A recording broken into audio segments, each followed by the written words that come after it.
que dans la Bible, vous allez voir, même quand vous lisez maintenant la Bible, vous voyez que le Père est créateur, le Fils est créateur et l'Esprit est créateur. On dit Dieu est le créateur. Il y a beaucoup de versets, n'est-ce pas? Mais dans Job, vous allez voir quelque part où Job dit, on va le lire tout à l'heure, Job dit, l'Esprit de l'Éternel m'a créé. Dans Job, on dit, l'Esprit de l'Éternel m'a créé et le souffle du Tout-Puissant m'anime. Donc, l'Esprit de Dieu est aussi créateur.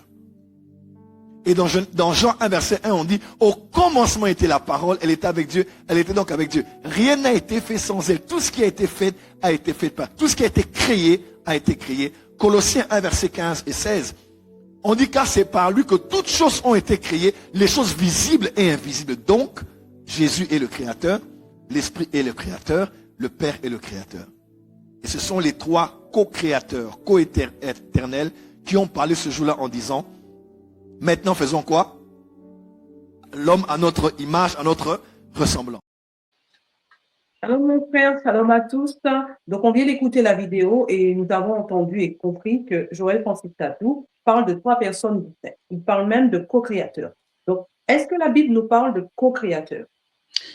Shalom ma sœur, shalom à tous les frères et sœurs qui auront l'opportunité de nous suivre. Vraiment c'est une question pertinente, mais nous allons laisser la Bible de répondre à cette question.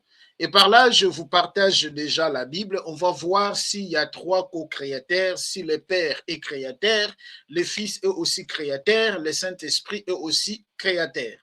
Alors, ma sœur, je vous partage la Bible et nous allons lire nous-mêmes la Bible. Vous-même, vous allez voir qu'est-ce que la Bible nous dit, parce que j'entends aussi beaucoup de gens aujourd'hui qui parlent de cette doctrine des trois co-créateurs, des co-créateurs en fait.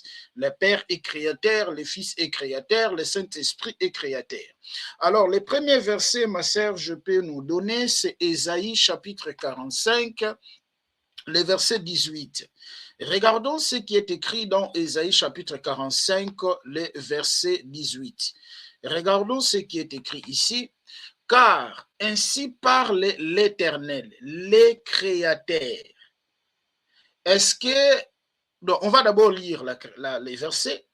Car ainsi parle l'Éternel, les créateurs des cieux et le seul Dieu, qui a formé la terre, qui l'a faite et qui l'a affermie, qui l'a créée pour qu'elle ne fût pas déserte, qui l'a formée pour qu'elle ne fût habitée. Je suis l'Éternel, il n'y a point d'autre. On nous parle ici l'Éternel. Est-ce que ainsi parle l'Éternel, les créateurs? Est-ce que les créateurs est avec S à la fin? Non. Non. Parce que s'il y a trois co-créateurs qui ont créé, on allait lui parler, on allait écrire créateur avec S. Mais il y a un seul créateur. Ce qu'il y a pas S, ma sœur. Voilà. Est-ce que vous le voyez? Oui, oui, c'est ça. Très bien. Alors, on va encore prendre Deutéronome. Deutéronome chapitre 32, le verset 6, virgule, le verset... Deutéronome chapitre 32, le verset 6, virgule, le verset 15. On va voir. Regardez, lisez ce qui est écrit. Et c'est l'Éternel que vous en rendez responsable, peuple fou et dépourvu de sagesse. N'est-il pas ton père, ton maître? Ne c'est pas lui qui t'a formé et qu'il t'a établi? Ok? N'est-il pas ton créateur? Je peux le prendre dans cette version rapidement. Je parlais de quoi? De quel verset? Deutéronome, non? Deutéronome chapitre 32, le verset 6. Voilà, Deutéronome, je le prends ici rapidement. Deutéronome chapitre 32. Deutéronome chapitre 32, le verset 6. Regardez ce qui est écrit ici. Voilà. Est-ce l'Éternel que tu... Est-ce l'Éternel que vous en rendez responsable, peuple insensé et dépourvu de sagesse? N'est-il pas ton Père, ton Créateur? On n'a pas dit tes créateurs. Est-ce que vous le voyez? Oui, oui. Ne c'est pas lui. On n'a pas dit ne c'est pas et. Qui t'ont formé, non, qui t'a formé et qui t'a affermi. Regardez maintenant le verset, on va prendre maintenant le verset 15 aussi. Le verset 15, regardez. Israël est devenu gras et il a régimé. Tu es devenu grand, épais et replé, et il a abandonné Dieu son créateur. On n'a pas dit il a abandonné Dieu ses créateurs. Est-ce que vous voyez ça? Il a méprisé les rochers de son salut parce qu'il y a un seul rocher. Donc jusque-là, les versets que je donne, on voit qu'il y a un seul créateur. Oui, voilà. On va encore prendre Ésaïe chapitre 48. Ésaïe 48, c'est le verset 12, virgule le verset 24. Ésaïe chapitre 48, on va prendre Ésaïe chapitre 48, les versets 12 jusqu'au verset, le verset 12 et le verset 44. Regardez, on dit, écoute-moi Jacob et toi Israël que j'ai appelé. C'est moi qui suis le premier. C'est aussi moi qui suis le dernier. Le verset 24, je vais descendre. C'était justement le verset 12. Mais on peut prendre Néhémie chapitre 9, le verset 6. Je ne sais pas si vous pouvez le lire là-bas, si vous avez la à côté. Néhémie chapitre 9, le verset 6. Oui. C'est toi, Éternel, toi seul qui as fait les cieux des cieux, et toute leur armée, la terre et tout ce qui est sur elle, les mers et tout ce qu'elles renferment. Tu donnes la vie à toutes ces choses, et l'armée des cieux se prosterne devant toi. Voilà. Donc, ma sœur, il y a tant de versets, je peux vous donner, qu'il n'y a pas trois co-créateurs. Il n'y a pas co-créateur. Il y a un seul Dieu qui a créé toutes les choses. On peut voir déjà Ésaïe chapitre 43 à partir de son verset 10. Regardez ce qui est écrit.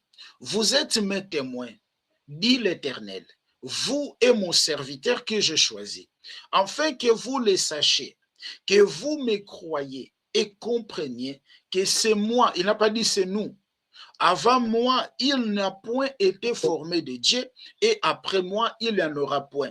C'est moi qui suis l'Éternel, et hors moi, il n'y a point de sauveur. C'est moi qui ai annoncé, sauvé, prédit. Ce n'est point parmi vous un Dieu étranger.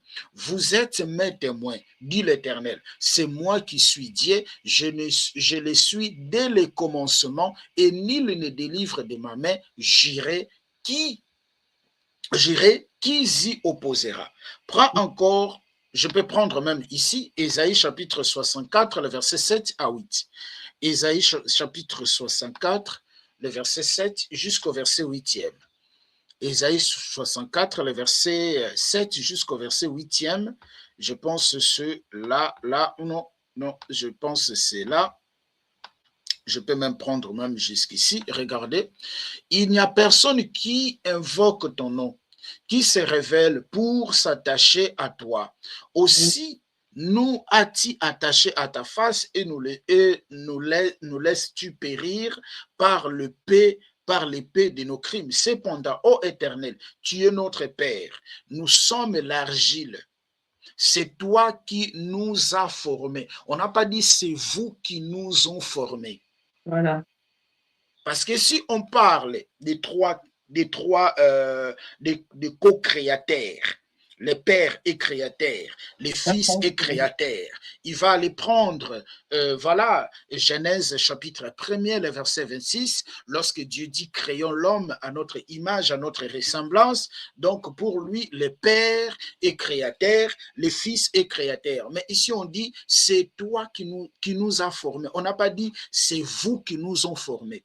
Nous sommes tous l'ouvrage de tes mains. Nous ne sommes pas tous l'ouvrage de vos mains. Exact. Est-ce que vous le voyez? Voilà. Très bien. Ésaïe 44, le verset 12 jusqu'au verset, le verset 12, le verset 14, le verset 24, pardon. Je vais quand même donner tant de versets pour voir, regarder que cette doctrine de co-créateur, elle est fausse. Mm. Regardez, je suis dans Ésaïe 44, je vais prendre le verset 12. Je sélectionne jusqu'ici, regardez.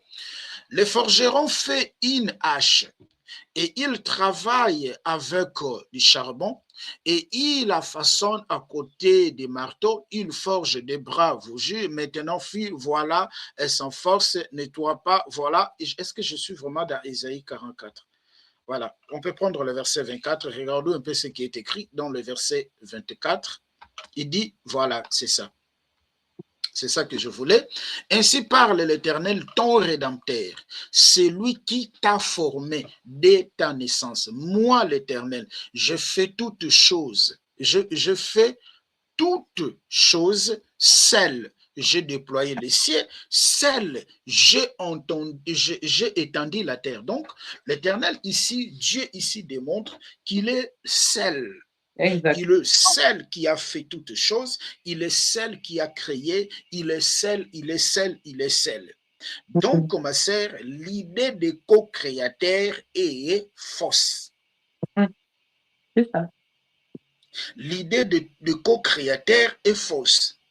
Ce que beaucoup oublient est que lorsqu'on parle du Père, on parle du Fils, on parle du Saint-Esprit, les Pères, le Fils et le Saint-Esprit ne sont pas des personnes. Mm. Les pères ne sont pas des personnes. Les Saint-Esprit ne sont pas des personnes. Ce sont des titres. Voilà. Le Père, c'est un titre. Le Fils, c'est un titre. Même le Saint-Esprit. Le Saint-Esprit, ce n'est pas une personne. Le Père, ce n'est pas une personne non plus. Le Fils aussi, ce n'est pas une personne non plus. Ce sont des titres, raison par laquelle lorsque vous prenez Jean chapitre 16, le verset 24 jusqu'au verset 27, regardons un peu, ma sœur, ce qui est écrit là-bas, avant qu'on puisse prendre le verset là de Genèse chapitre 21. Regardons un peu Jean chapitre 16. Jean chapitre 16, ce que je suis là, Jean chapitre 16, les versets, je parlais les versets 24 à 27, voilà. Jean chapitre 16, les versets 24 à 27, je parle ici, regardez. Jusqu'à présent, vous n'avez rien demandé à mon nom. Demandez, vous vous recevrez, afin que votre joie soit parfaite. Je vous ai dit ces choses en parabole. L'heure vient où je ne vous parlerai plus en parabole, mais où je vous parlerai ouvertement du Père. En ces jours, vous demanderez à mon nom. Je ne vous dis pas que je prierai le Père pour vous, car le Père lui-même vous aime, parce que vous m'avez aimé et que vous avez crié. Je suis sorti du Père. Donc, Jésus ici parle de son Père, mais il dit que le Père, c'est une parabole. Oui, voilà. Il parle du Père, mais il dit que le Père, c'est une parabole. Le Père, ce n'est pas une personne. Le Père, les Fils ne sont pas des personnes, ce sont des titres. Parce que le Père, ce n'est pas un nom. Le Fils non plus, ce n'est pas un nom. Exact. Est-ce que vous le voyez, ma sœur? Vous voyez la Bible que je suis en train de partager là? Oui, elle est là. Oui. Ok, très bien. Donc, les pères ne sont pas des personnes, les fils ne sont pas des personnes. Est-ce que vous pouvez me prendre Jean chapitre 1er, le verset 18? Qu'est-ce qui est écrit là-bas? Personne n'a jamais vu Dieu. Le Fils unique qui est dans le sein du Père est celui qui l'a fait connaître. Très bien. Donc, Jésus va dire que personne n'a jamais vu Dieu. Pourquoi personne n'a jamais vu Dieu? Parce que Dieu est l'Esprit. Voilà. Mais il dit que le Fils unique qui est dans le sein du Père, qui l'a fait révéler. Ma sœur, prenons un exemple. Moi, je suis père. Oui. À mes enfants, je suis un père. Chez mes parents, je suis fils. Mais est-ce que je suis devenu des? Non. Vous, vous êtes une mère. Vous êtes une mère. Mais Oui, vous êtes aussi vous êtes aussi la fille de vos parents. tout à fait. Est-ce que Voilà. cela vous a fait des? Non. Non, je suis toujours la même personne, mais avec Vous êtes plusieurs noms différents, plusieurs sections, on va dire, plusieurs différentes. titres différents ou plusieurs fonctions différentes. Exact. Devant tes enfants, tu es une mère. Tout à Tu fait. joues la fonction de maman. Et devant tes parents, tu joues la fonction de fils. Voilà. Est-ce que cela ne vous fait pas? Cela ne vous fait pas des personnes distinctes? Non, non, non. Voilà. Donc, ce sont des fonctions, en fait. Parce que le père, c'est un titre. Le père, c'est une fonction. Le père, c'est une position. Le père, ce n'est pas un nom. Les fils non plus, ce ne sont pas des noms. Exact. Les fils, les pères ne se sont pas des noms. Raison par laquelle Jésus pourrait dire dans Jean chapitre 10, le verset 30, « Moi et mon père, nous sommes un. » Voilà. Donc, les un là, ils jouent les fonctions du père. Les un là, ils jouent les fonctions du fils. Exact. Voilà. Est-ce que La plusieurs fonctions, mais c'est la même personne. Voilà. Exactement. Donc, la même personne peut jouer plusieurs fonctions. Voilà. C'est comme Dieu, même dans l'Ancien Testament. Il agit étant Dieu.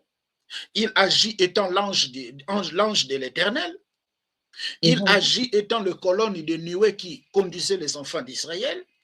Voilà. Il agit étant le colonne de feu. Mais est-ce que cela lui a fait d'être plusieurs? Voilà. Non, pas du tout. Cela n'est pas fait que Dieu soit plusieurs. Non. Raison par laquelle Jésus pourrait dire, moi et mon Père, nous sommes un. Tout à fait. Parce que vous n'allez pas dire, vous avec votre Père, vous êtes un. Non.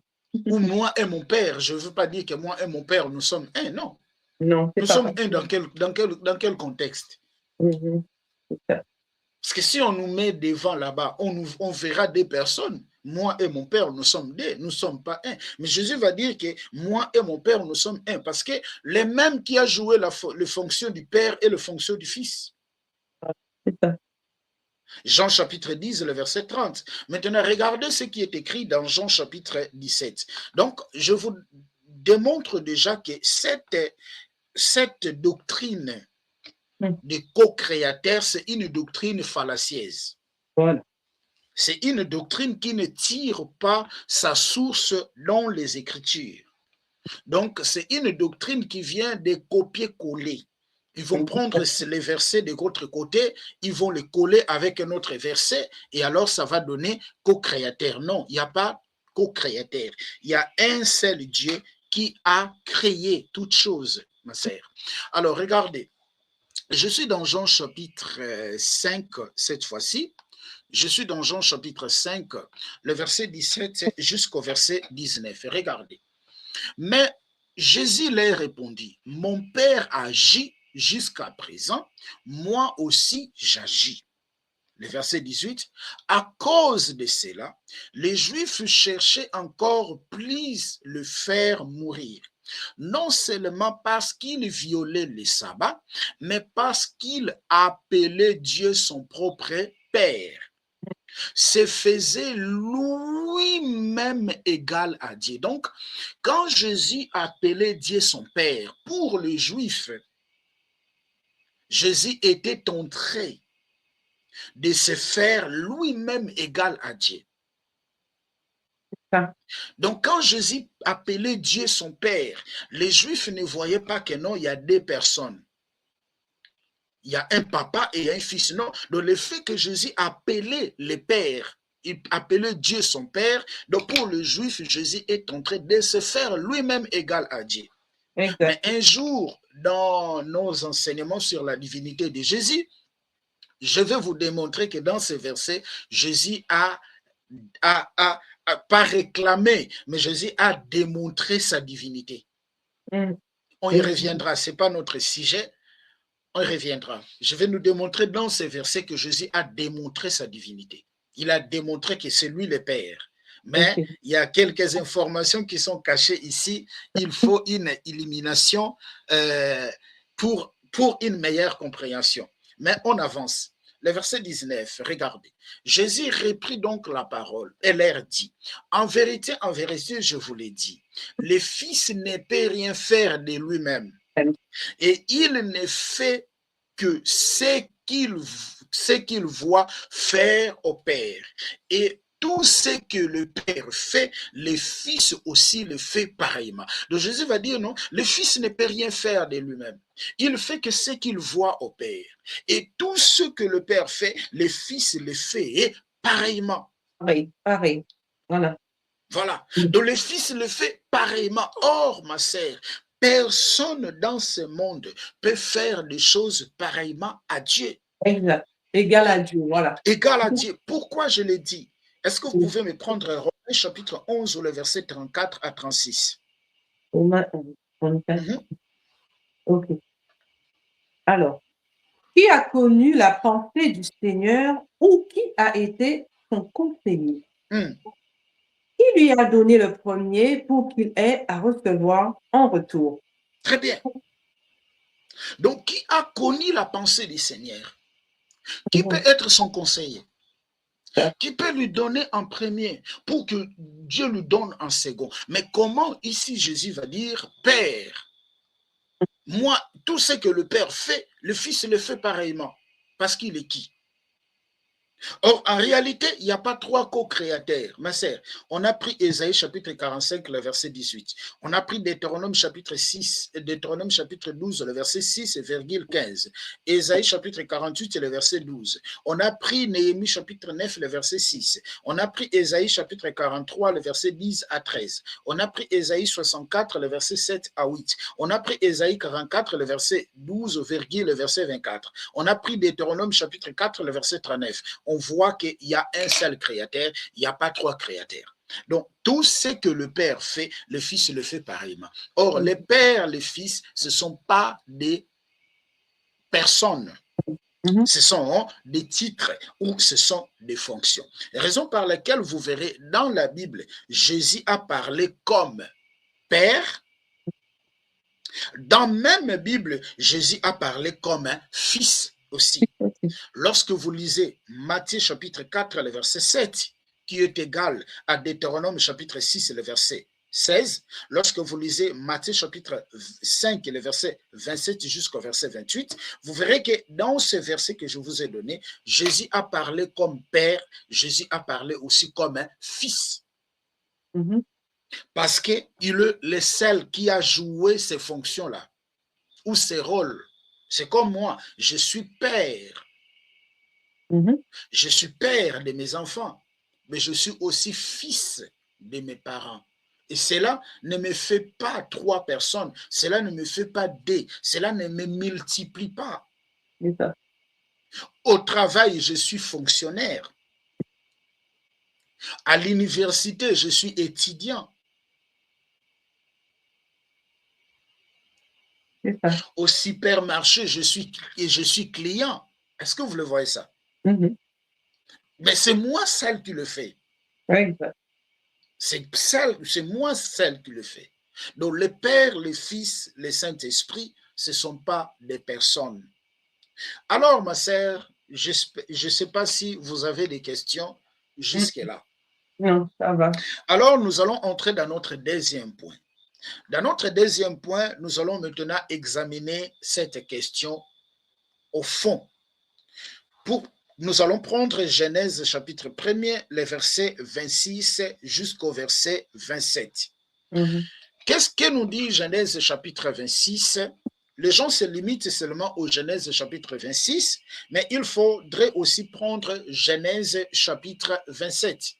Alors, on va prendre Genèse chapitre 26. C'est important, Genèse chapitre 26. Regardez, Genèse chapitre 1er, pardon, le verset 26.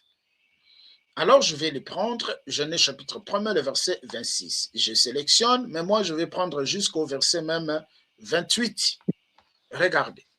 Puis Dieu dit, faisons l'homme à notre image, selon notre ressemblance, et qu'il domine sur les poissons de la mer, sur les oiseaux du ciel, sur les bétails, sur toute la terre, et sur tous les reptiles qui rampent sur la terre. Donc, quand les gens lisent le verset là de Genèse chapitre 1er, le verset 26, où Dieu dit, faisons l'homme à notre image, et il voit trois personnes en fait. Il voit le Père, il voit le Fils, il voit le Saint-Esprit qui étaient en conseil, qui ont dit, faisons l'homme à notre image, à notre ressemblance. Mais les versets suivants nous décrit réellement, nous présente que Dieu, il n'était pas avec trois personnes. Pourquoi? Parce que dans les versets 27, il nous dit, Dieu créa l'homme à son image. Donc, si Dieu, ici, il a dit, faisons l'homme, pourquoi dans les versets suivants, on ne nous a pas dit Dieu avec X, ou Dieu, il créa l'homme à leur image? Parce qu'il a dit, faisons. Faisons, donc, il y a trois personnes selon eux. Oui, logiquement, ça aurait dû être écrit comme ça, au pluriel. Voilà, logiquement, ça allait être écrit au pluriel. Voilà. Mais le verset suivant, c'est au singulier. Donc, on comprend que c'est le même Dieu qui a parlé dans Genèse, dans le verset premier. Au commencement, Dieu créa le ciel et la terre, et forme et vide, et tout, et tout, et tout. L'Esprit de Dieu s'est mouvé au-dessus des eaux. Dieu dit. Le verset 4, Dieu dit. Le verset 5, Dieu dit. Le verset 6, Dieu dit. Le verset 7, Dieu dit. Le verset 8, Dieu appela. Le verset 9, Dieu dit. Donc, c'est le même Dieu qui a commencé la création là-bas. C'est le même Dieu aussi qui est venu dans le verset 26 pour dire, faisons l'homme. Voilà. Donc, je pense dans une des vidéos, pardon ma sœur. Comme si là, quand il dit ça, notre monsieur, il rend Dieu égoïste parce que il dit qu'il y a trois personnes. Il parle de lui tout seul. Exactement. Ici, Dieu parle de lui seul. Ce n'est pas le cas. Hein? Bon. Exactement. Exactement. Il rend Dieu égoïste. Mais oui. Parce que le verset suivant même nous dit Dieu créa. Voilà. On n'a pas dit Dieu au pluriel et créa au pluriel. Non, il y a un seul Dieu qui a créé. On dit maintenant, il les créa. Donc, voilà. C'est pas au pluriel, c'est au singulier. Il les créa à l'image de Dieu. Il créa l'homme et la femme. Donc, les mêmes qui a parlé, c'est les mêmes aussi qui est venu parler ici. Voilà. On ne peut pas dire que non, il y a un mystère, Dieu était trois. Non. Non, il y a un seul. Le verset 28, on dit, Dieu les bénit. Vous voyez, on a mis les bénis ici au pluriel. Pourquoi? Parce qu'on parle de l'homme et la femme. Et Dieu leur dit, soyez féconds, multipliez, remplissez la terre, et tout, et tout, et tout. Donc, il n'y a pas trois dieux. Il y a un seul Dieu qui a créé. Alors, le Dieu là qui a créé, il est comment? Il est esprit. Jean chapitre 4, le verset 24, Dieu est esprit. Genèse chapitre 33, le verset 4, Job va dire, l'esprit de Dieu m'a créé. C'est le seul Dieu qui a créé. Genèse chapitre 1, le verset 1er jusqu'au verset 3, c'est ça qu'on dit, au commencement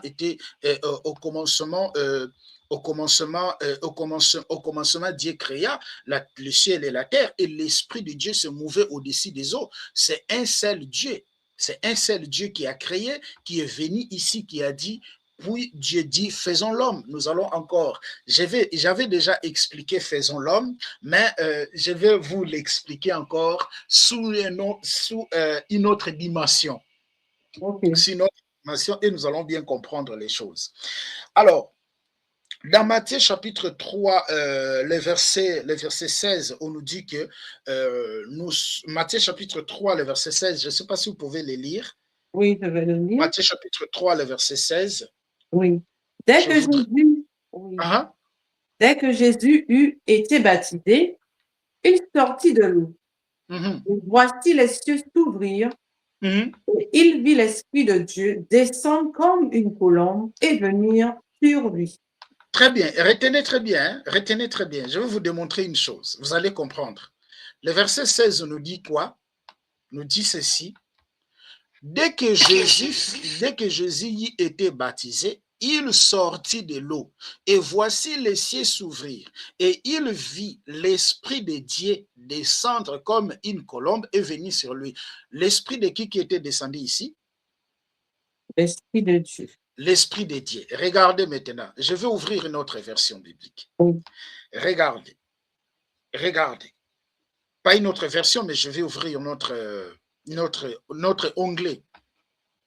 Là-bas, on a dit que le Saint-Esprit est descendu. Je vais prendre ici Luc chapitre 3, le verset 22. Luc chapitre 3, le verset 22. Luc chapitre 3, le verset 22. Regardez une chose, vous allez comprendre. Vous allez comprendre. Je prends même le verset premier jusqu'au verset 22. Regardez. Tout le peuple se faisait baptiser, Jésus fut aussi baptisé, et pendant qu'il priait, les ciels s'ouvrirent et le Saint-Esprit descendit sur lui sous une forme corporelle, comme une colombe. Dans Matthieu chapitre 3, on nous dit qui est descendu? Alors, il vit l'Esprit de Dieu. L'Esprit de Dieu est descendu sur lui, n'est-ce pas? Oui. Mais dans Luc chapitre 3, le verset 22, on nous parle de quoi? Le Saint-Esprit est descendu. Voilà. Est-ce que l'Esprit de Dieu et le Saint-Esprit sont des entités distinctes? Ben non. Sont différents? Non. Est-ce que vous voyez ça? Vous voyez là où j'ai dit que la doctrine des co-créateurs, c'est une fausse doctrine? Voilà. C'est ça. Alors, je pose la question aux gens qui soutiennent la doctrine des co-créateurs. Qui est descendu? C'est le Saint-Esprit qui est descendu ou c'est l'Esprit Saint ou c'est l'Esprit de Dieu qui est descendu? Voilà. C'est le Saint-Esprit qui est descendu ou c'est l'Esprit de Dieu qui est descendu? Donc, ma sœur, quand quelqu'un parle, on vous parle du Saint-Esprit, on vous parle de l'Esprit de Dieu, c'est la même chose en fait. Il n'y a pas la différence entre le Saint-Esprit et l'Esprit de Dieu. L'Esprit de Dieu, c'est le Saint-Esprit. Est-ce que je me fais comprendre jusque-là? C'est ça. Alors, regardons une chose, ma sœur. On nous dit que dans Genèse chapitre 1er, là, on dit que Dieu dit « faisons l'homme à notre image et à notre ressemblance ». C'est Dieu qui dit « faisons l'homme à notre image, à notre ressemblance ». Je nous ai expliqué ici et que les mêmes qui a parlé dans Genèse chapitre 1er, le verset 26, « faisons », c'est les mêmes aussi qui est venu créer ici. Mais ici, il parle en faisons. Mais regardons un peu quelque chose qui est dans Genèse chapitre 2, le verset 7. Je ne sais pas si vous me saisissez. Genèse chapitre 2, le verset 7. Dans Genèse chapitre 2, le verset 7, regardez ce qui est écrit. Genèse chapitre 2, le verset 7. Regardez. L'Éternel Dieu forma l'homme de la poussière de la terre. Il souffla dans ses narines un souffle de vie et l'homme devint un être vivant. Ici, on nous dit que l'Éternel forma. Donc, le seul qui a dit faisons ici, c'est le seul aussi qui est venu dans Genèse chapitre 2, qui a formé. Mais il y a une information pertinente ici dans Genèse chapitre 2. Je vais prendre la Bible Strong. Je vais nous ramener dans des termes hébraïques. Vous allez comprendre une chose. Je suis dans le verset 7. Je suis pas sorti. Hein. Je suis toujours dans Genèse chapitre 2. Je vais prendre maintenant le verset 7. Regardez. L'Éternel ici, ben voilà, c'est Yahweh et tout, voilà. Dieu, ben voilà, et tout, et c'est Eloah, Elohim, et tout le monde que vous voulez là en hébreu. Regardez. Formant.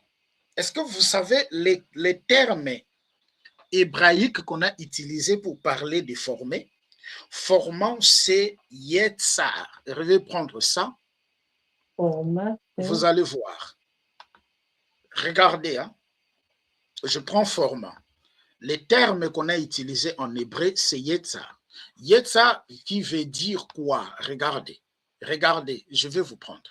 Former, façonner, structurer, former, activité humaine, activité divine de la création. Est-ce que vous voyez ça?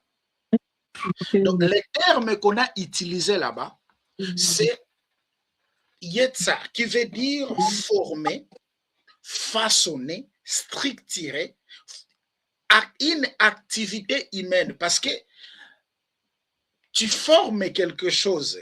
Comme lorsqu'on dit former, on nous dit que c'est une structure. C'est structuré, former, activité humaine. Est-ce que tu peux former quelque chose seulement comme ça? Non. On forme quelque chose avec une matière, avec quelque chose qu'on... Voilà, quoi. Voilà. Regardez maintenant, ici, on nous dit former, former, permettre, établir, destiner, préparer, avoir résolu, fabriquer, façonner, concevoir, forger, potier, ouvrier. Je sais pourquoi je vous ai montré ça. Retenez très bien cette expression. Retenez très bien cette expression. Les termes hébraïques utilisés pour parler de former, c'est Yetzar. Yetzar qui veut dire former, façonner, structurer ou une activité humaine ou activité divine. On prend ça, c'est comme un potier qui prend les matières dans ses mains et il est en train de former. Voilà. Et il est en train de créer. Est-ce que je me fais comprendre jusque-là, ma sœur? Oui, oui, oui. Très bien. Là, retenez, hein, retenez ce que je viens ici de vous dire. Maintenant, prenons Genèse chapitre 3. Je vais le laisser comme ça, ouvert. Prenons Genèse chapitre 3. Parce qu'il y a des fois, c'est important d'aller prendre des textes hébraïques. Genèse chapitre 3. Dans Genèse chapitre 3, nous allons prendre, nous connaissons tous ces versets-là. Genèse chapitre 3, regardez le verset 8. Après la chute de l'homme. Regardez après la chute de l'homme. Alors, ils entendirent la voix de l'Éternel Dieu qui parcourait les jardins vers le soir. Et l'homme et sa femme se cachèrent loin de la face de l'Éternel Dieu au milieu des arbres du jardin. Ils ont entendu quoi? La voix de l'Éternel. La voix de l'Éternel qui faisait quoi? Parcourait le jardin. Le verbe parcourir, c'est? Parcourait. Attends, on va le prendre en hébreu. Vous allez comprendre quelque chose. Vous allez comprendre une chose. Parcourir. Parcourir, c'est parcourir, n'est-ce pas? Oui, c'est de... Il est en train de parcourir. La voix de l'Éternel qui parcourait. Regardez. Alors, ils entendirent la voix de l'Éternel, Dieu parcourait. Prenons le terme hébraïque. Halak. Moi, je connais déjà l'expression hébraïque qu'on a utilisée ici. Halak.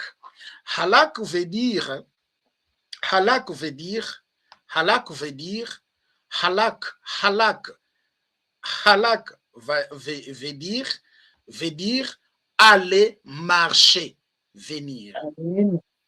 Mais est-ce que quand on dit Dieu, il est esprit. Oui. Il est esprit.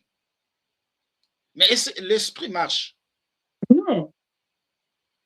Mais comment on dit que Dieu parcourait? Se mouvait, on va dire qu'il y a... Comment on peut dire ça, comme on a dit dans les autres? C'est pas... On va pas voir, en fait. Alors, voilà. Donc, quand on dit ici, Dieu avait un corps invisible. Oui. Dieu avait, lorsqu'il dit créons l'homme à notre image, à notre ressemblance, Dieu avait un corps invisible qu'on ne peut pas voir. Il avait un aspect, un corps, une forme humaine, mais invisible. Ok. Je ne sais pas si vous avez... Je ne sais pas, est-ce que je vous ai perdu? En fait, Non. je fabrique rien, ma sœur. Je fabrique rien. Je suis dans Genèse chapitre 2, le verset 7. On a dit Dieu forma. Forma, je nous ai dit l'expression hébraïque qu'on a utilisée, c'est Yetzar. Oui. Qui veut dire structurer. Une activité humaine, une activité divine. On nous donne comme un ouvrier ou comme un potier. Or, les potiers, ils forment avec ses mains. C'est ça. Mais tu vas former un oiseau, tu vas le former comment? Seulement comme ça en parole? Non. Parce que Dieu a pris la terre. Voilà, il a pris la terre, effectivement. Il a pris la terre pour former l'homme. Mais il a pris la terre comment? Sur l'esprit. C'est ça. Donc, il avait une forme. Il avait un corps, voilà. mais invisible. Okay. Il avait un corps, mais invisible. Et c'est raison par laquelle, dans Genèse chapitre 3, le verset 8, on dit Dieu parcourait. Parcourir, c'est marcher. Oui, se déplacer. Se voilà. déplacer. Mais il se déplaçait Se mouvoir. comment? Se mouvoir. Il se déplaçait comment? Voilà. Dans son corps invisible, qu'on ne peut pas voir. Donc, quand il dit « créons l'homme à notre image, à notre ressemblance », il avait une forme, il avait un corps qui est invisible. Okay. Il s'adressait à ce corps-là qui est invisible. Okay. Raison par laquelle Dieu, dans Genèse chapitre 18, nous connaissons, Dieu est apparu avec un corps humain. Il avait pris le corps de qui?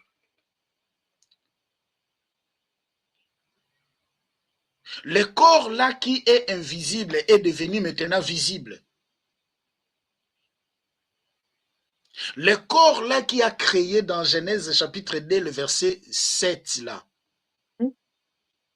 Et dans Genèse chapitre 8, 3, le verset 8 qui mouvait est devenu maintenant visible.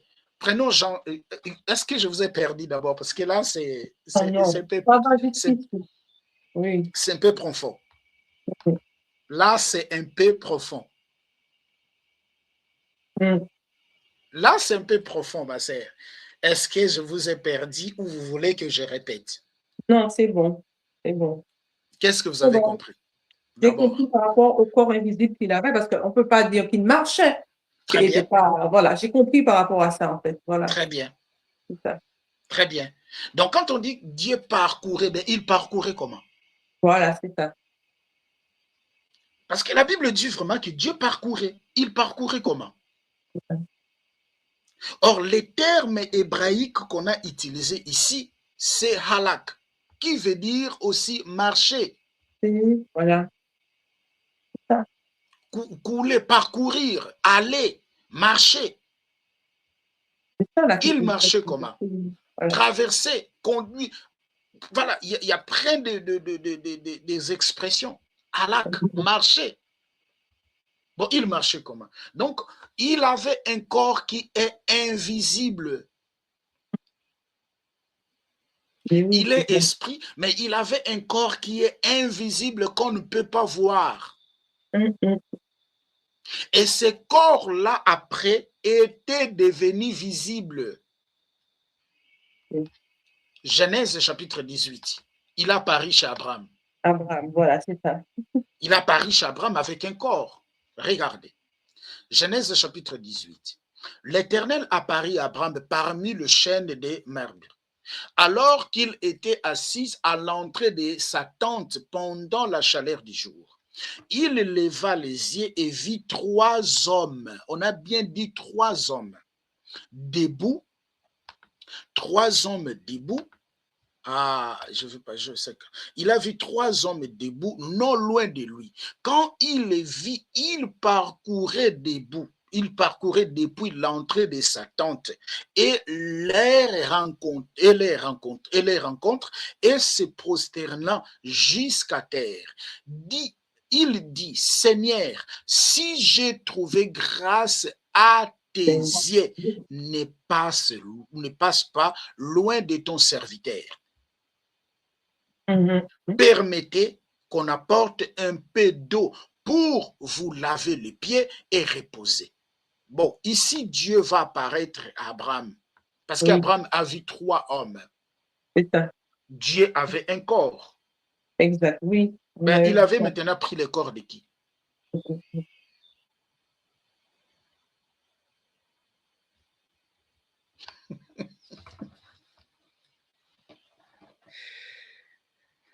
C'est un peu dire, hein, de comprendre.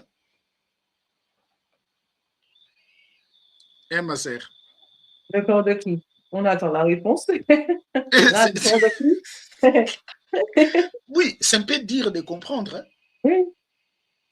Ici, il est apparu à Abraham avec un corps. Abraham a vu 3 hommes, mais au milieu de ces 3 hommes, le Seigneur était dedans. Oui, c'est ça. L'Éternel était dedans. On a bien dit, l'Éternel apparut à Abraham. Or, si vous voulez, je vais même aller encore apprendre les termes hébraïques. Quand bien même l'Éternel, ce n'est pas un nom, mais bon, voilà, voilà, ce sont des choses, mais voilà, disons que l'Éternel. L'Éternel. On parle ici, on a traduit ici, voilà, il y a Jéhovah, et voilà, c'est l'Éternel. C'est lui qui apparaît à Abraham. Jéhovah, parce que Jéhovah, c'est aussi un dérivé de YHWH. Voilà. Jéhovah, c'est aussi un dérivé de YHWH. Mais on nous dit que c'est Jéhovah qui apparaît à Abraham. Mais il apparaît à Abraham avec un corps. Mais il avait pris le corps de qui? Voilà. Donc, son corps, là, sa forme invisible. Son corps invisible, lorsqu'il dit crayon, c'est ce corps-là qui est devenu visible. Ça, c'est le premier exemple. Deuxième, Juge chapitre 13, le verset 20 jusqu'au verset 22. Est-ce que je me fais comprendre jusque-là, ma sœur? Je ne vous ai pas perdu. Voilà. Je ne vous ai pas perdu? Non. Ok. Voilà. On va prendre Juge. Juge chapitre 13. Juge chapitre 13. Juge chapitre 13, le verset 22, 20 jusqu'au verset 22. Regardez ce qui est écrit. 20 jusqu'au verset 22. Regardez. Regardez ce qui est écrit. Comme la flamme montait d'ici l'autel vers le ciel, l'ange de l'Éternel monta dans la flamme de l'autel. Et cette vie, Manoah et sa femme tombèrent la face contre terre. L'ange de l'Éternel l'apparut plus à Manoach et à sa femme. Alors Manoach comprit que c'était l'ange de l'Éternel. Et il dit à sa femme, nous allons mourir car nous avons vu Dieu. Bon, si Dieu il est esprit, ils ont vu Dieu comment? Dieu s'est manifesté à travers l'ange de l'Éternel. Mais c'est l'ange de l'Éternel avait un corps. Et ce corps-là, c'est le corps de qui? Il a emprunté le corps de qui?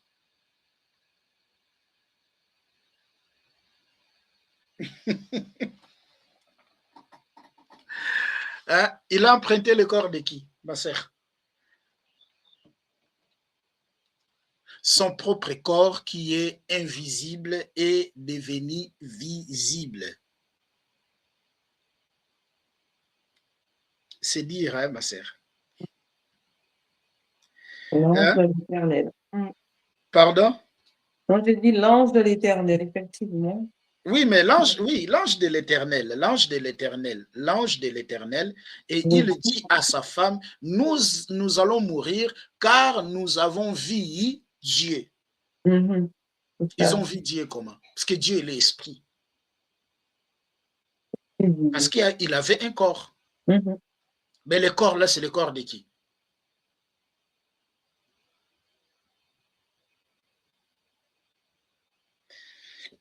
Juge chapitre 6, le verset 10 à 12, virgule, le verset 22.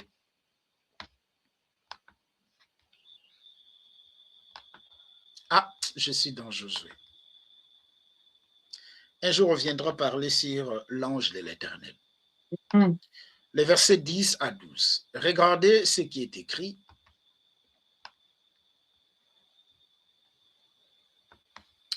Je vous ai dit, je suis l'Éternel votre Dieu. Vous ne craindrez point le Dieu des Amoréens dans le pays duquel vous habitez. Mais vous n'avez point écouté ma voix. Puis vint l'ange de l'Éternel, et il s'assit sous le térébinthe d'Ophra, qui appartenait à Joas, de la famille d'Abiézer. Gédéon, son fils, battait du fromage au pressoir pour le mettre à l'abri des mendiants. L'ange de l'Éternel lui apparut et lui dit, l'Éternel est avec toi, voyant héros. Regardez maintenant le verset 22. Dans le verset 22, regardez. Gédéon, voyant que c'était l'ange de l'Éternel, dit, malheur à moi, Seigneur éternel, car je vis l'ange de l'Éternel face à face. Et l'Éternel lui dit, je peux même avancer ici. Et l'Éternel lui dit, l'Éternel n'a pas parlé d'en haut, c'est lui qui lui a vu face à face. Face à face, là, oui, c'est ça. Mhm. C'est lui qui était face à face. C'est lui qui a dit. Et l'Éternel lui dit, sois en paix, ne crains point, tu ne mourras pas. Gédéon bâtit là un autel à l'Éternel et lui donna le nom l'Éternel paix. Mhm. Il existe encore jusqu'à aujourd'hui à Fra qu'il appartenait à la famille de Biézer. Il était là, Oui. sous forme de l'ange de l'Éternel. Il avait un corps. Mais quel Bon. corps parlons-nous encore? Je ne sais pas si les démonstrations de Genèse chapitre 2, le verset 7 Mhm. et Genèse 3, le verset 8, vous avez compris. Donc, quand il dit faisons l'homme, Dieu avait un corps invisible. Oui. Et c'est avec ce corps invisible qu'il vient dans Genèse chapitre 2, le verset 7, il va former. Raison par laquelle parler, créons l'homme selon notre image et notre ressemblance. Parce qu'il avait un corps invisible. Okay. Dans la première, j'ai commencé d'aborder ce sujet, je nous ai expliqué que quand Dieu dit créons l'homme à notre image, notre ressemblance, je vous ai expliqué que Dieu parlait avec toute sa puissance, avec toute son autorité. Voilà. Mhm. Oui. Mais voilà, je ne vous avais pas expliqué cet aspect. C'est ça, Parce voilà. qu'après avoir fait quelques analyses des expressions hébraïques, c'est là où je puis comprendre que Dieu avait un corps, mais invisible. Parce qu'il apparaît à certaines personnes qui disent qu'ils voient une forme, en fait. Celui-là voit l'ange de l'Éternel et il y a d'autres expressions aussi. Effectivement. C'est ça qu'on appelle la théophanie. Voilà, c'est ça. Sa théophanie. Mm. Sa théophanie. Exact, c'est ça. Alors, nous allons prendre notre deuxième exemple. Nous allons prendre Jean chapitre 1er. On va prendre les versets 1er jusqu'au verset 14. Donc, on a déjà compris que la doctrine de de co-créateur, c'est une doctrine, fausse doctrine. C'est une doctrine fallacieuse. Exact. Ça n'a pas de sens. Quand Dieu disait créer l'homme selon notre image, notre ressemblance, ils n'étaient pas 3, ils n'étaient pas 4. C'est un seul Dieu. Exact. Alors, je vais vous demander, ma sœur, de me prendre Jean chapitre 1er, le verset 1er, jusqu'au verset 14. Mais cette fois-ci, je vous demanderai même de le prendre dans la version Le Semmer. Ok. Voilà, la version Le Semmer, vous allez prendre ça. J'ai cette Bible aussi ici. Je ne sais pas si je saurais le partager. Prends ça, le Semmer. Okay. Voilà, prends le Semmer. Le Semmer, j'en ai ça ici aussi. Voilà. J'ai cette version ici. Le Semmer. Est-ce que vous voyez ce que j'ai projeté? Oui, c'est petit, mais je vois. C'est petit? Ah oui.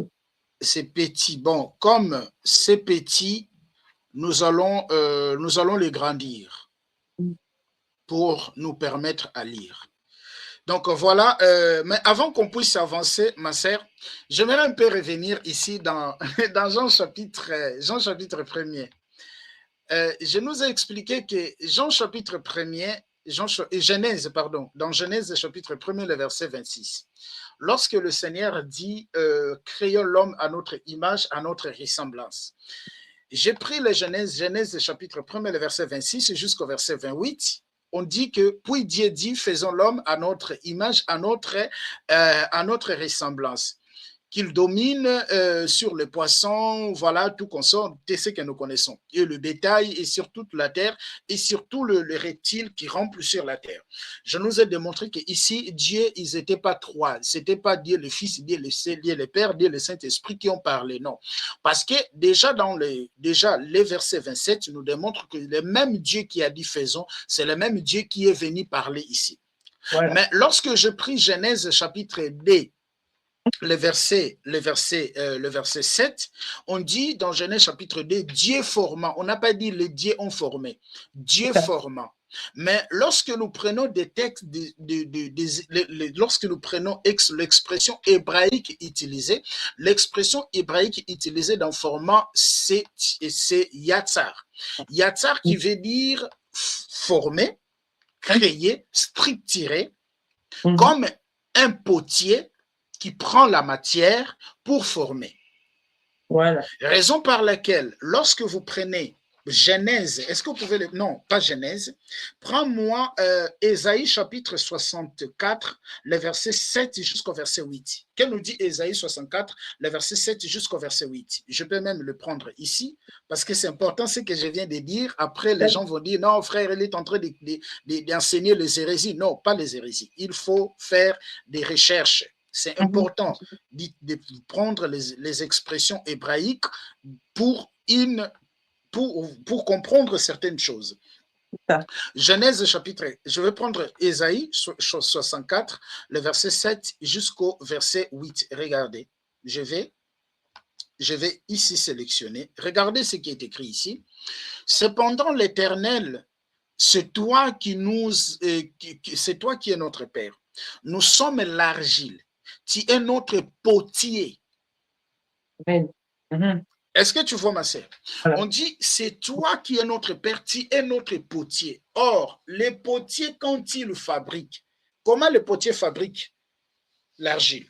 Comment le potier fabrique le vase? Avec de la terre. De l'eau, je crois. Oui, c'est mélanger les deux. Voilà, avec des argiles, de l'eau. Mais quand le Seigneur va créer l'homme, le Seigneur va façonner l'homme. Il va façonner l'homme à travers quoi? À travers la terre. La terre, voilà. Mais il a donné la forme à cette terre-là. Tout à fait. Voilà. Mais ça. Pour donner la forme à cette terre-là, il était comment? Est-ce que c'est l'esprit qui a rassemblé toute la... Non, il avait sa théophanie. En fait, il avait, je ne dirais pas de sa théophanie, c'est l'apparition, en fait. Mais il avait un corps. Il avait une forme, mais une forme invisible. Il avait un corps qui est invisible. Raison par laquelle dans Genèse chapitre 3, le verset 8, après la chute de l'homme, on dit que l'Éternel parcourait. Oui, L'Éternel parcourait. L'Éternel marchait. Et Adam a entendu la voix. c'est ça. C'est ça même quand les gens, vous comprenez que quand les gens prennent 1 Thessaloniciens chapitre 3, le verset 23, pour dire que, non, 1 Thessaloniciens chapitre 5, le verset 23, que Voilà, l'homme tout mais- entier, le voilà. corps, les fils, les corps, Âme, l'esprit et l'âme, il y a une seule personne, mais il y a trois. Non, non, non, non, c'est pas ça. c'est ça, ça. En fait, quand il parlait créant l'homme, il avait un corps, mais qui est invisible. Et c'est à travers ce corps-là qui est invisible, dans Genèse chapitre 2, le verset 7, il va prendre la terre, il va former. C'est ça. Ma soeur, je ne sais pas si je me fais comprendre jusque-là. Voilà, oui, oui, oui. Parce qu'on dit l'Éternel forma, mais il forma comment? Avec le poussière de la terre, comme un potier. Exactement. C'est ça. Donc, il a pris la terre, il a fait la forme humaine et il va souffler. Voilà, donner la vie. Il donna la vie, mais il était comment? Parce qu'il est esprit. Or, l'esprit n'a pas de mains.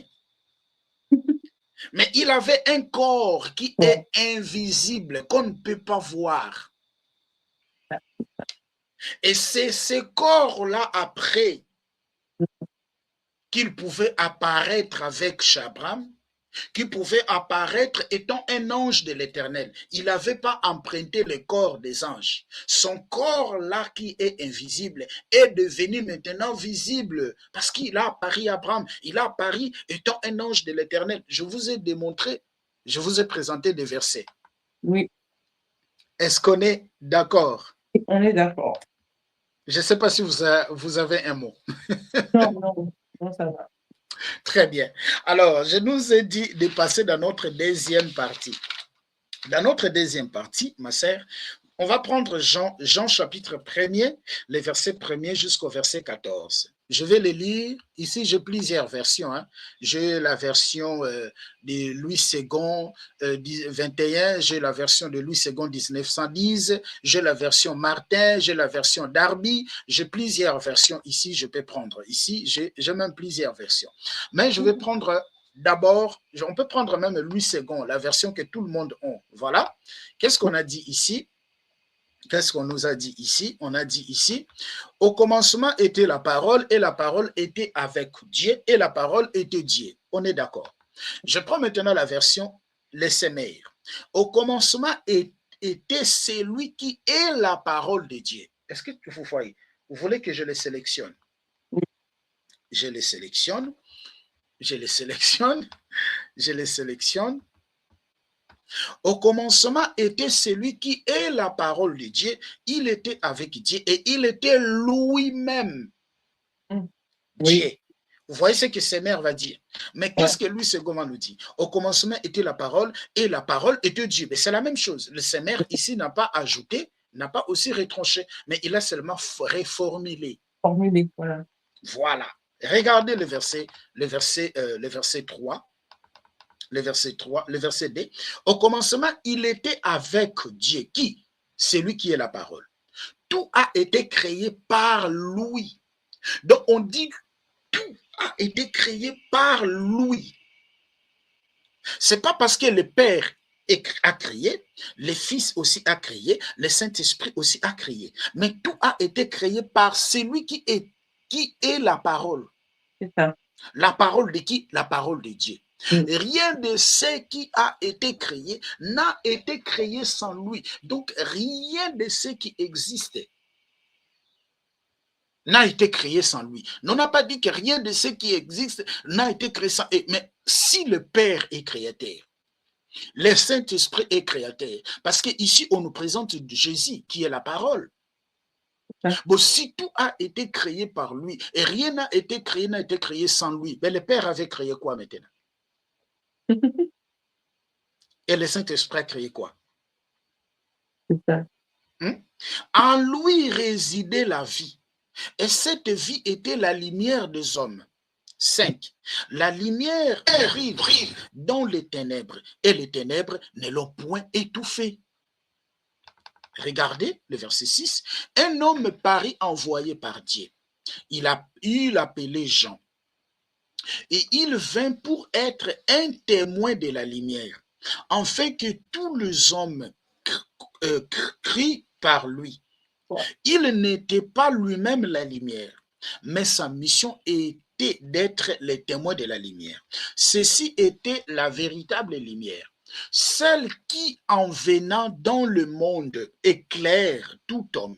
Celui qui est la parole était déjà dans le monde, puisque le monde a été créé par lui et pourtant le monde ne l'a pas connu.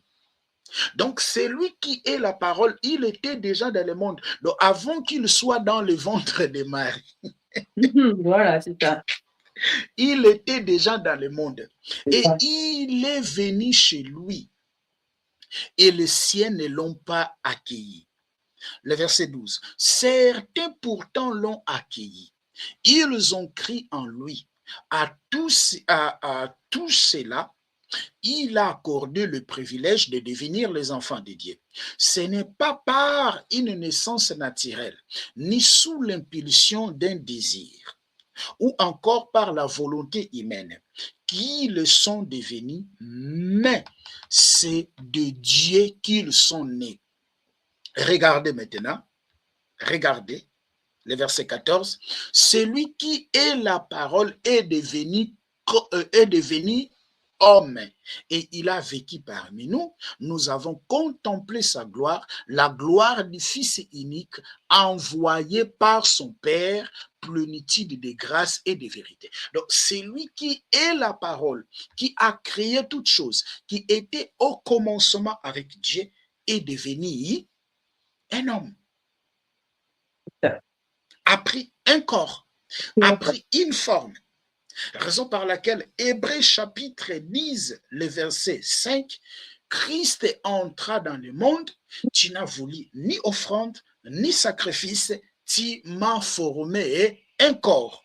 Donc le corps là qui était invisible est devenu visible.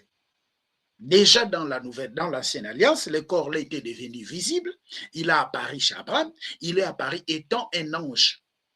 Étant l'ange de l'Éternel, ok? Et ce corps-là aussi, il apprend sa parole et il forme sa parole un corps. Tu n'as voulu ni offrande ni sacrifice, mais tu m'as formé un corps. Dès Corinthiens chapitre 5, le verset 17, Dieu était en Christ, réconciliait le monde avec lui-même. Or, la parole de Dieu, c'est Dieu lui-même. Genèse chapitre 15, le verset 1er, je pense qu'on avait lu ça un jour. La parole de l'Éternel fut adressée à Abraham. Je peux même le prendre ici. Genèse chapitre 15, je prendrai ici, Genèse chapitre 15. J'aime aussi cette Bible un peu, ça aide, c'est rapide. Genèse chapitre 15. Genèse chapitre 15, je prends le verset 1er, regardez. Après ces événements, la parole de l'Éternel fut adressée à Abraham dans une vision. C'est qui? C'est la parole de l'Éternel qui fut adressée à Abraham. Regardez maintenant le verset 7. L'Éternel lui dit encore. Donc celui qui parlait, c'est l'Éternel. Mais on dit que la parole de l'Éternel fut adressée à Abraham. Est-ce que l'Éternel est différent de sa parole? Non. Non. Non, il n'est pas différent de sa parole. Est-ce que vous avez compris? Oui, c'est ça. Très bien. Donc tout a été créé par lui. Il n'y a rien qui existe, n'a été créé sans lui. C'est ça. Mais maintenant, quel était le travail? C'est quoi? Qu'est-ce que le Père avait créé et qu'est-ce que le Saint-Esprit avait créé? Alors, retournons là. On va prendre on va prendre Colossiens. On va prendre Colossiens. Colossiens chapitre 1er, les versets, je vais être un peu rapide pour qu'on puisse terminer. Colossiens chapitre 1er, on va prendre le verset 15 jusqu'au verset 17. Regardez ce qui est écrit ici, ma sœur. Je pense que vous voyez. Ses fils, il est l'image du Dieu que nul ne voit. Donc, on dit que Jésus, qui est le Fils là, il est l'image du Dieu que nul ne peut voir. Il est le premier-né de toute création. On viendra un jour parler des premiers-nés, car c'est en lui ont été créées toutes choses dans le ciel comme sur la terre. J'aime cette version, hein? Les sémères. Mais regardez comment Louis II va parler. Comment Louis II va parler. Comment Louis II va parler, ma sœur. Regardez, Louis II nous dit seulement il est l'image du Dieu invisible. Il est. Louis II ne nous dit pas si c'est qui, hein. Il dit seulement il est. Alors, les il là, c'est les fils.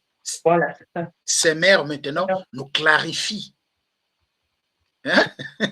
C'est ça, voilà. Ces mères maintenant nous clarifient. Lui, ce qu'on va dire seulement il est. Ces mères maintenant nous clarifient, nous dit ses fils. Il est l'image du Dieu que nul ne peut voir, l'image du Dieu invisible. Il est le premier-né de toute création. Le verset 16. Car c'est en lui qu'ont été créées toutes choses dans les cieux comme sur la terre, les visibles, les invisibles, les trônes et les seigneuries, les autorités, les puissances. Donc, ses fils, c'est lui qui est l'auteur voilà. de toutes choses. Hein? Exact. C'est lui qui est l'auteur de toutes choses. Parce que Jean chapitre 1er, le verset 3, il n'y a rien. Il n'a été fait sans elle. Il n'y a rien n'a été fait sans elle. Voilà. Voilà. Il n'y a rien n'a été fait. Il n'y a rien. Voilà. Tout a été fait par elle. Et rien de ce qui a été fait n'a été fait sans elle. Qui? Voilà. Ses fils. Voilà. Exact. Est-ce que vous le voyez? Donc, Genèse chapitre 1er, lorsque Dieu dit créa, crayon, crayon, crayon, qui parlait, c'est lui-même qui parlait. Voilà. Ils n'étaient pas 3, ils n'étaient pas 4. Et je vais terminer par ce verset. Bon, on va y revenir un jour, ma sœur. Regardez Hébreu. J'aime Hébreu. Je vais prendre Hébreu chapitre 1er, les versets 8 à 10. Ça, ce sont les choses de l'esprit, ma sœur. Ce sont les choses de l'esprit. On ne peut pas les comprendre avec l'intelligence humaine. Ce n'est pas parce qu'on parle bien français, non. Hébreu chapitre 1, on prend le verset 8. Mais il dit au Fils, qui dit au Fils? Dieu. Ton trône, ô Dieu, je viendrai expliquer ça après, est éternel. Le sceptre de ton règne est un sceptre de justice. Dieu va dire que ton trône, ô Dieu, Dieu qui, Fils, est éternel. Bon, nous avons combien de trônes? Un seul trône, un seul éternel. Ah, bon, si le trône du Fils est éternel, alors le trône du Père. Parce que nous n'avons qu'un seul trône. Voilà. Parce que nous n'avons qu'un seul trône. Si déjà le trône du Fils est éternel, maintenant le trône du Père. Parce que nous avons un seul trône. Donc, je ne vais pas vraiment beaucoup approfondir dans ces versets, sinon nous allons rester longtemps. Nous allons rester longtemps. Donc, ma sœur, cette doctrine, c'est une doctrine fallacieuse. C'est ça. C'est une doctrine fallacieuse et ça ne tire pas sa source dans les Écritures. Exactement. Donc, C'est ça. C'est ça. Bon, on peut même lire. Mais il dit au Fils, ton trône, ô Dieu, est éternel, le sceptre de ton règne est un sceptre de justice. Tu as aimé la justice et tu as détesté la méchanceté. C'est pourquoi, ô Dieu, ton Dieu t'a oint. On parlera de ça dans nos vidéos, dans nos lives sur la divinité de Jésus, par onction comme roi, des préférences de tes compagnons avec huile de joie. C'est toi, Seigneur, qui au commencement a fondé la terre. Donc, le Père va dire que le Fils, au commencement, il a fondé la terre. Voilà. Et si le Fils, au commencement, il a fondé la terre, et le Père, il a fait quoi? Parce que dans Genèse chapitre 1er, Dieu créa. C'est lui qui a créé, c'est Dieu qui a créé. Mais ici, le Père va dire que c'est le Fils qui a créé. Parce que c'est Dieu qui parle au Fils. Tout le monde, quand tu lui donnes sa vie, il dit, ah, mais Dieu parle au Fils, c'est Dieu ton ouais. Le ciel et la terre sont l'ouvrage de tes mains.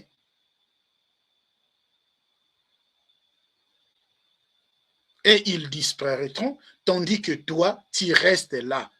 Ils veilleront, tous vos vêtements, et toi, tu restes. Tout est l'ouvrage de tes mains. Qui? C'est le Fils. C'est Jésus seul qui a créé toutes choses. Voilà. C'est Jésus qui a créé toutes choses, mais humainement comme ça, c'est compliqué, ma sœur.